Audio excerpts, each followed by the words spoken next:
ఇప్పుడు నేను చెప్పేటటువంటి ఈ 5 విషయాలు ఎవరితో చెప్పకండి. లాస్ట్ 5th వన్ అయితే ఆల్రెడీ మీరు ఫేస్ చేసే ఉంటారు. అందులో నెంబర్ 1, నా దగ్గర అస్సలు డబ్బులు లేవు అనే మాట మీ నోట్లోంచి రాకూడదు. ఎందుకంటే డబ్బులు లేని మనిషికి ఈ సమాజం ఎంత వాల్యూ ఇస్తుందో మీకు కూడా తెలుసు. కాబట్టి ఆ మాట మీ నోటి నుంచి రానివ్వకండి. అండ్ నెంబర్ 2, ఇంట్లో జరిగిన గొడవల్ని బయట చెప్పకండి. ఎందుకంటే వీడికి ఇంట్లోనే వాల్యూ లేదు, ఇంకా మనమేంటి వాడికి వాల్యూ ఇచ్చేది అని తీసి అవతల పడేస్తారు మిమ్మల్ని.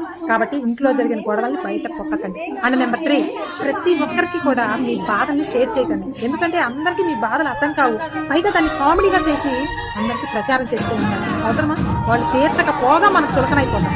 అండ్ నెంబర్ 4, లైఫ్లో మీరు ఎలా ఎదగాలి అనుకుంటున్నారు అనే విషయాన్ని ఎవరితో చెప్పకండి. ఎందుకంటే ఒకరు దాన్ని హాబీ చేయొచ్చు, లేదా మీరు ఎదగకుండా ఉండటానికి మీ కాళ్ళకు పట్టుకుంటున్నట్టు లాగే అవకాశం కూడా ఉంది.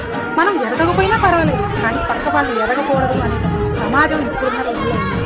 కాబట్టి మీరు ఎలా